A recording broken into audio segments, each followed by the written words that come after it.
नमस्कार, live India में आपका स्वागत है। मैं सम्राट। जम्मू कश्मीर के मुख्यमंत्री उमर अब्दुल्ला ने कहा है कि कल से रमजान का पाक महीना शुरू हो रहा है। लोगों को सभी सुविधाएं मुहैया कराना सरकार की जिम्मेदारी है। इस संबंध में उन्होंने कहा कि आज एक बैठक हुई, हर विभाग की समीक्षा की गई और निर्देश दिए गए कि कहीं कोई कमी न रह जाए। कल से रमज़ान का पाक महीना शुरू होगा। हम रोज़ा रखना शुरू करेंगे। हुकूमत की जिम्मेदारी है कि हम तमाम वो फैसिलिटीज़ लोगों तक पहुंचा पाएं जो पहुंचाना हमारी जिम्मेदारी है। इस सिलसिले में आज मीटिंग हुई, हर महकमे का जायज़ा लिया गया और वाज़िया सबको हिदायत दी गई कि कोई कमी नहीं रहनी चाहिए, चाहे वो बिजली के सप्लाई में हो, खासकर सहरी और इफ्तारी के वक्त, पानी के सप्लाई में, राशन के सप्लाई में, सफाई, इसी तरह सैनिटेशन, ट्रैफिक, इन सब चीज़ों के हवाले से अफसरों से बात हुई और उम्मीद की जा रही है कि हुकूमत के तरफ से तमाम ये इक़दाम जो हैं ये उठाए जाएंगे। सर, बजट सेशन है तो बीजेपी ने शैडो कैबिनेट तश्कील किया है। अब कैबिनेट एक ही है। यहाँ हमारे मुल्क में शैडो कैबिनेट का कोई सिलसिला है नहीं। बीजेपी ने अभी तक तो अपनी हुकूमत चलाई यहाँ पे, अब लोगों की हुकूमत चलेगी। इसमें किसी शैडो की ज़रूरत नहीं है। हम लोगों की जो है उम्मीदों को पूरा करने का हमने वादा लिया हुआ है और इंशाल्लाह उस वादे पे कायम रहेंगे। ठीक है। पार्टी की तरफ से कल जम्मू में मीटिंग बुलाई गई है, किन मुद्दों पे वहाँ पे सब डिस्कस होगा? अब ये पहली बार ऐसी मीटिंग नहीं बुलाई गई है। हर सेशन से पहले मीटिंग बुलाई जाती है। सेशन के हवाले से बात करेंगे। गवर्नर साहब का खुतबा है 3 तारीख को, 7 तारीख को बजट है। बहुत से ऐसे इश्यूज हैं जो हाउस के सामने जो है ज़ेर बहस आएंगे। उन सब चीज़ों पे हम कल जो है मीटिंग में बात करें। आप नेता प्रियंका कक्कड़ ने CAG कैग रिपोर्ट पर कहा है कि हम पहले भी यह कह रहे थे और यह देखा जा रहा है कि पहले भी बीजेपी सिर्फ आम आदमी पार्टी को गाली देती थी, बाधाएं पैदा करती थी और अब जब वे 27 साल बाद सत्ता में आए हैं तो उनका ध्यान शासन पर नहीं है। वे आम आदमी पार्टी को गाली देना चाहते हैं। वे अभी भी दोषारोपण का खेल खेल रहे हैं। ये सब दिखाइए, कैसे इसको देखते हैं? देखिए, हम पहले भी कह रहे थे और आपको अब वही देखने को मिल रहा है कि पहले भी भाजपा सिर्फ आम आदमी पार्टी को गालियां निकालती थी, कामों में अड़चने डालती थी। अब जब वो 27 साल के बाद गवर्नेंस में आ गए हैं, सत्ता में आ गए हैं, तो भी उनका गवर्नेंस पे फोकस ही नहीं है। अभी भी आम आदमी पार्टी को गालियां निकालनी है, अभी भी सिर्फ ब्लेम गेम, अब्यूज यही करना है। दिल्ली को गवर्नेंस की जरूरत है, थिएट्रिक्स की जरूरत नहीं है। सबसे पहले भाजपा ने प्रॉमिस किया था कि अपनी फर्स्ट मीटिंग, कैबिनेट मीटिंग में हर महिला को 2500 रुपए देने का जो प्रस्ताव था उसको पास कर दिया जाएगा। साथ ही कहा था कि इसकी पहली इंस्टॉलमेंट 8 मार्च तक आएगी। मेरा भाजपा से आग्रह है कि अब आप सत्ता में आ गए हैं, बिहेव उसी तरह करें और जो दिल्ली की जनता को आपने प्रॉमिसेस किए थे उनको फोकस करने पे अपना ध्यान आकर्षित करें। IMD वैज्ञानिक सोमा सेन ने कहा है कि एक तीव्र पश्चिमी विक्षोभ उत्तर भारत के ऊपर से गुजर रहा है। यह प्रणाली कमजोर पड़ रही है, लेकिन उत्तराखंड, उत्तर प्रदेश, बिहार और पश्चिम बंगाल में मध्यम गरज के साथ बारिश होने की संभावना है। अरुणाचल प्रदेश में भारी बारिश होने की संभावना है। उत्तराखंड में आंधी तूफान और सामान्य बारिश की संभावना है। 3 तारीख के आसपास फिर हिमाचल प्रदेश, उत्तराखंड और जम्मू कश्मीर जैसे पहाड़ी इलाकों में पश्चिमी विक्षोभ के कारण तेज आंधी तूफान और भारी बारिश की चेतावनी जारी की गई है।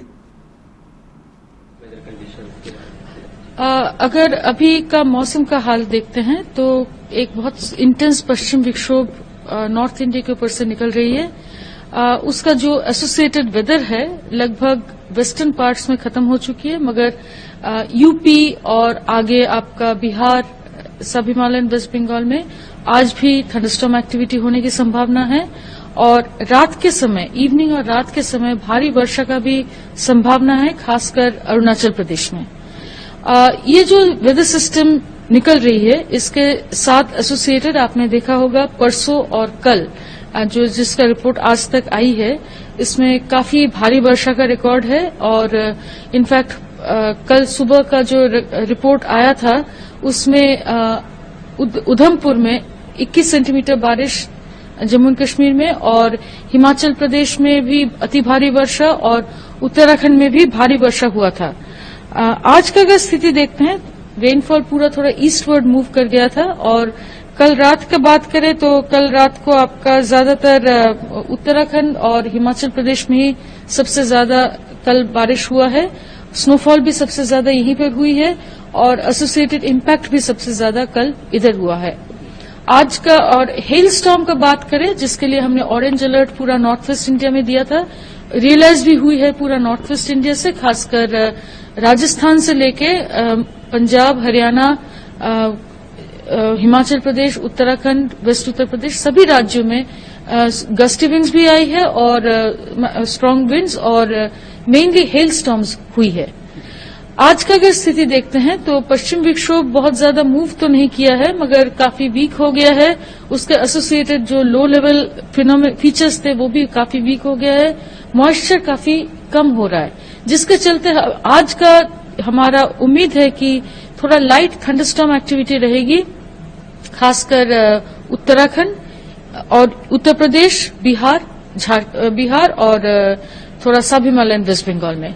और जैसे मैंने बताया, रात और अर्ली मॉर्निंग में यही ट्रफ और एक और ट्रफ है आपका 93 डिग्रीज पे, उसके एसोसिएटेड हमारा अरुणाचल प्रदेश में आज भारी वर्षा का भी पॉसिबिलिटी है। साउथ इंडिया की अगर बात करें तो एक ईस्टर्ली वेव मूव ऑन कर रहा है, तो उसके एसोसिएटेड कल भी भारी वर्षा हुई है तमिलनाडु से। आज भी उम्मीद है कि तमिलनाडु और केरला में आज भारी वर्षा होने की संभावना है और कल केरला और लक्षद्वीप में भारी वर्षा का संभावना है। साथ ही साथ थंडरस्टॉर्म भी यहाँ रहेगी। कल दिल्ली एनसीआर में भी हमने देखा था बारिश हुई। कुछ लोग कंसर्न होते हैं कि ठंड ये बढ़ गई या कम हो गई, हालांकि वो क्लियर ही नहीं हो पाएगा, तो थोड़ा सा उसके बारे में एनसीआर के फ्यूचर को देखते हुए कल परसों या और इसको जी देखिए, अभी अगर देखते हैं कि WD का आप अगर क्लाउड सैटेलाइट चित्रण देखते हैं, पूरा मौसम देखेंगे साफ हो गया है।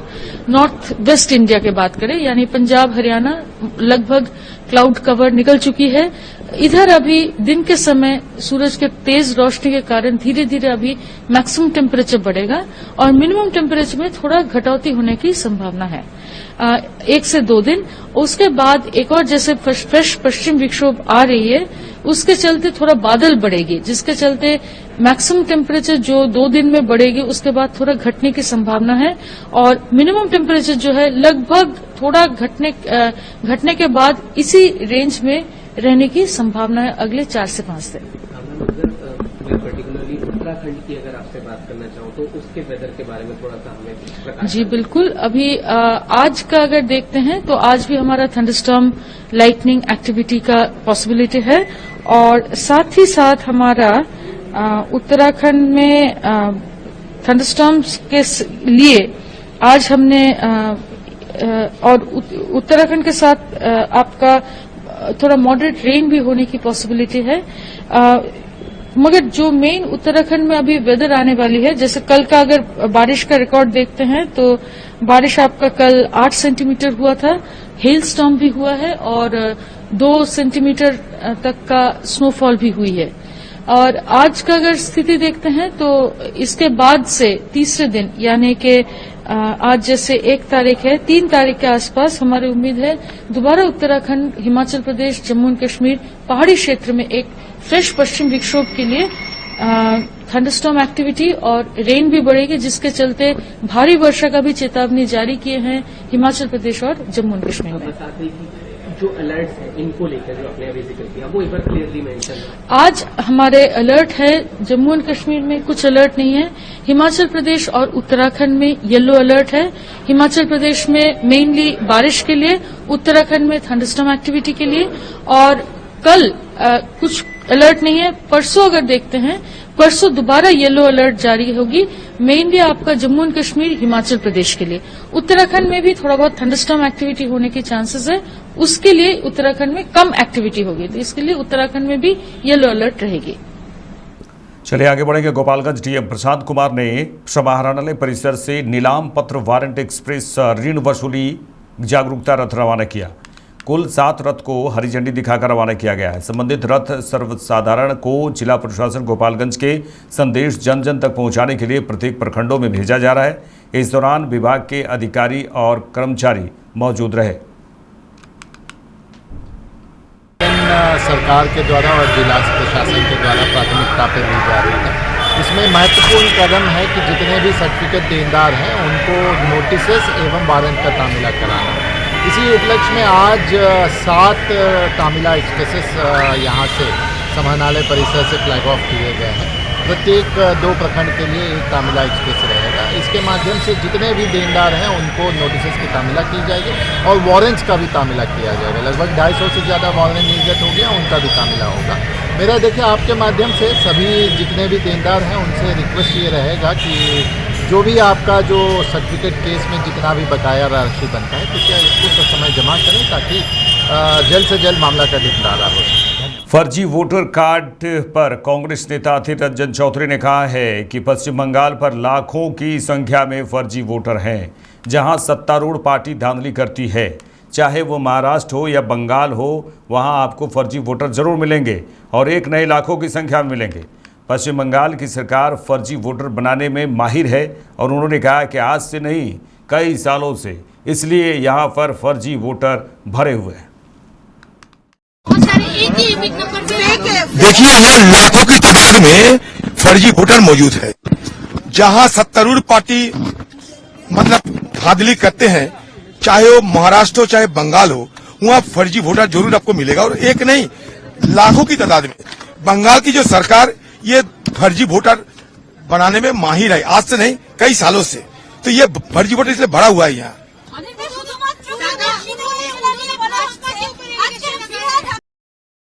बिहार में शराबबंदी के बावजूद होली के अवसर पर शराब की तस्करी जोरों पर है। इसी क्रम में मोतिहारी पुलिस ने एक बड़ी कार्रवाई की है और कार्रवाई करते हुए कंटेनर पर लदे हजारों लीटर विदेशी शराब बरामद किए हैं। देखिए तस्वीर आप देखिए।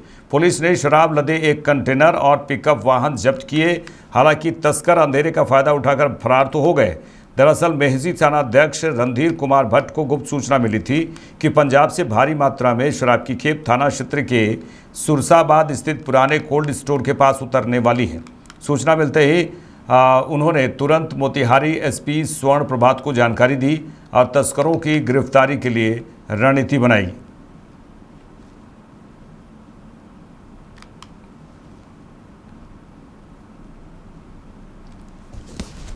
होली के पर्व को देखते हुए गोपालगंज पुलिस ने शराब तस्करों के विरुद्ध अभियान चला रखा है, जिसको लेकर तस्करों के बीच अफरा तफरी का माहौल बन गया है। इसी बीच मीरगंज थाने की पुलिस को एक बड़ी सफलता हाथ लगी है।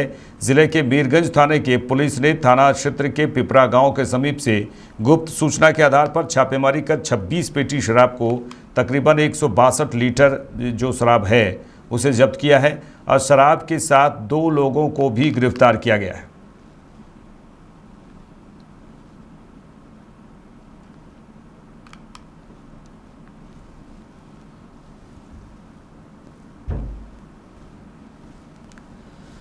आगे बढ़ेंगे। बिहार के गोपालगंज जिले के भोरे प्रखंड स्थित रामनगर के राम जानकी मठ पर देश के प्रसिद्ध कथावाचक पंडित धीरेन्द्र कृष्ण शास्त्री का कार्यक्रम निर्धारित हो चुका है।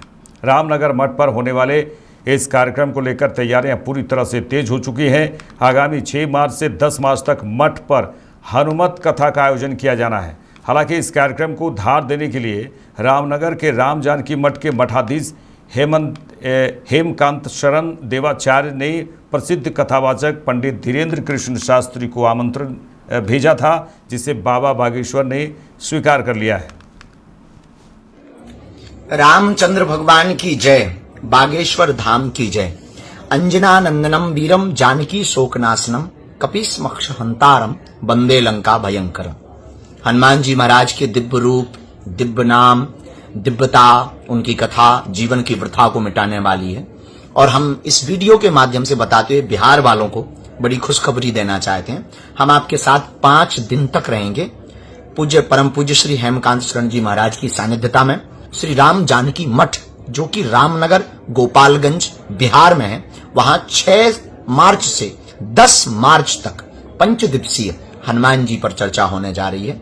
हमें सौभाग्य मिला है कथा करने का। हम एक बार पुनः बिहार में बहार लेकर, बिहार में काबा, बागेश्वर बाबा, ये चर्चा लेकर के हम पहुंच रहे हैं। हमारे बड़े ही प्रिय बागेश्वर बालाजी के प्रिय शिष्य श्री अजय राय जी, जो प्रमुख सेवक हैं, उनके यजमानत्व में वह इस कथा का आयोजन के मुख्य यजमान के रूप में सेवक रहेंगे। उनको भी बहुत बहुत साधुवाद। समस्त बिहार वालों को हमारा एक बहुत प्रार्थना है, आओ हम एक नई बयार में चलते हैं, आओ हम बिहार में आते हैं, आओ हम भगवान हनुमान जी की बहार में आते हैं। करो भव्य दिव्य तैयारी बिहार वालों। 6 मार्च से 10 मार्च तक रामनगर, गोपालगंज, बिहार में आ रहे हैं मुग्धरधारी। नालंदा जिले के इंटरनेशनल कन्वेंशन सेंटर राजगीर में पीएनबी के द्वारा कृषि प्रसार कार्यक्रम आयोजित किया गया, जहां ग्रामीण विकास मंत्री श्रवण कुमार, जेडीयू सांसद कौशलेंद्र कुमार ने भाग लिया। इस दौरान मंत्री श्रवण कुमार ने कहा कि बहुत खुशी की बात है कि पीएनबी बैंक के द्वारा लोगों को आगे बढ़ाने के लिए आगे आ रहे हैं, बैंक आगे आ रहा है, ऋण वितरण कर लोगों को मदद करने के काम कर रहे हैं बैंक। कभी ये कंगर में भी कीजिए, घूम घूम के इस तरह के कार्यक्रम को कीजिएगा, ऋण का वितरण कीजिएगा और वहां पर लाभुकों को बुलाकर दीजिएगा, तो उस इलाके में थोड़ा उत्साह बढ़ेगा, लोगों में जागृति पैदा होगी और उस हिसाब से आपके बैंकों से संपर्क करके वह अपना रोजगार धंधा चालू कर सकते हैं, काम कर सकते हैं। तो इनको इसीलिए मैं धन्यवाद दिया। और इस बात की प्रसन्नता आज है, खुशी भी है कि आज भी जो ऋण मिल रहा है वो कृषि कार्य के लिए 105 करोड़ का ऋण का वितरण आज ये छोटे से सभागार में हो रहा है, ये भी बहुत अच्छी बात है। और इन्होंने कहा है कि 200 करोड़ एक सप्ताह के अंदर और भी हम इस नालंदा जिले के लोगों को आगे बढ़ने के लिए, उनके तरक्की के लिए, उनके प्रगति के लिए, उनको रोजगार के लिए हम उनको और 200 करोड़ रुपया इसी सप्ताह में हम ये फर्स्ट वीक में मार्च तक या सेकेंड वीक के मार्च तक ये देने वाले हैं। तो इसके लिए मैं धन्यवाद देता हूँ। दूसरी बात मैं ये कहना चाहता हूँ कि आज जीविका की दीदियाँ बड़ी तादाद में यहाँ पर बैठी हैं और जीविका समूह पूरे बिहार में 10,63,000 पूरे राज्य में है और 1 करोड़ 42 लाख तक अभी हम लोग घरों को अभी तक इसमें हम लोगों ने जोड़ा है और शहरी क्षेत्र में भी काम शुरू किया है और शहरी क्षेत्र में अभी लगभग 38,000 स्वयं सहायता समूह बनाए हैं और करीब करीब 3.5 लाख परिवार को उसमें भी अभी तक हम लोगों ने शामिल किया है। तो ये जीविका का जो काम है ये मुख्यमंत्री जी का ड्रीम प्रोजेक्ट है और अभी झा जी हमको बता रहे थे कि 0.5% से भी कम लोग हैं। पूर्व में भी फरवरी 1 मास में आउटरीच प्रोग्राम इसको अपने नाम दिया है। ज़्यादा से ज़्यादा कस्टमर तक पहुंचने के लिए हमने पहले रिटेल के क्षेत्र में और व्यवसायियों के क्षेत्र में पहले ही हम कर चुके हैं फरवरी महीने में। उसी की तीसरी कड़ी है, इसका हम लोग आज हमारे मंत्री महोदय भी इसका इनॉग्रेशन करेंगे और ये स्पेशली SHG समूह के लिए सेल्फ हेल्प ग्रुप जिसमें जीविका दीदी लोगों का जो कॉपरेशन रहता है उसमें उनकी जो भागीदारी रहती है उसको और भी वहाँ जो भी महिलाएं हैं उनको इस तरह से उच्च स्तर पर ले जाया जाए आज के और उसमें सोसाइटी में और इकोनॉमी में उनका जो योगदान किस तरह से उसका बढ़ाया जाए, इसके लिए एग्रीकल्चर का आउटरीच प्रोग्राम हम लोग रखा है और इसमें हम लोग कम से कम हम लोग का ये है कि कम से कम 200 करोड़ का ऋण वो स्वीकृत करें। तो ये एक मील का पत्थर साबित होगा। हमारी 5 डिस्ट्रिक्ट में हमारी जो सर्किल है वो काम कर रही है। बिहार शरीफ है, नवादा है, उसके बाद जमुई है, शेखपुरा है और अपना एक और है लखीसराय। तो इस 5 सर्किल में हर जगह भी लगे हुए इस तरह से कैंप हम लोगों ने लगाए हैं और इसमें आज हम लोग का पूरा इस पर ध्यान रहेगा कि छोटे छोटे ऋण, किसी भी तरह के ऋण को जिसकी जो जरूरत हो उसको यहाँ से पूर्ति हर संभव प्रयास की जाएगी उसकी पूर्ति करने। तो ये हमारी तरफ से पंजाब नेशनल बैंक की तरफ से ही हमारा आज का गोल है। क्या नाम है सर आपका? पंकज कुमार सिंह। भारत जिले के मोतिहारी स्थित एक निजी सभागार में कैरियर एम्बिशन के द्वारा भव्य शिक्षक सम्मेलन का आयोजन किया गया, जिसमें जिले भर के सैकड़ों शिक्षकों ने भाग लिया। कार्यक्रम के दौरान शिक्षा के क्षेत्र में बेहतर योगदान देने वाले शिक्षकों को सम्मानित किया गया। इस दौरान करियर एम्बिशन के डायरेक्टर चंदन गुप्ता ने बताया कि शिक्षा के क्षेत्र में अगर कोई बेहतर काम कर सकता है तो वह है शिक्षक, और एक शिक्षक ही किसी छात्र के भविष्य को बेहतर तरीके से आगे बढ़ा सकते हैं। इसी को लेकर शिक्षा के क्षेत्र में बेहतर काम करने वाले जिले भर के शिक्षकों को सम्मानित किया गया। प्रत्येक वर्ष की बात है, इस वर्ष भी हम लोग एक मोतिहारी में कैरियर काउंसलिंग हम लोग करते हैं। उसके रिगार्डिंग जितने शहर में जितने नामचीन शिक्षक हैं, जो अच्छे शिक्षक हैं या फिर जो नए हैं या पुराने हैं, सारे शिक्षकों को एक जगह पे हम लोग आमंत्रित करते हैं और एक मंच के माध्यम से उन लोग को हम लोग सम्मान देते हैं कि सर आपने इस साल बेहतर परफॉर्मेंस दिया, आपके बच्चे अच्छा पास कर रहे हैं, रिजल्ट दे रहे हैं। और हमारी संस्था का नाम कैरियर एम्बिशन एजुकेशन है, जो चंदमारी रामशरण गेट के ठीक सामने चलता है।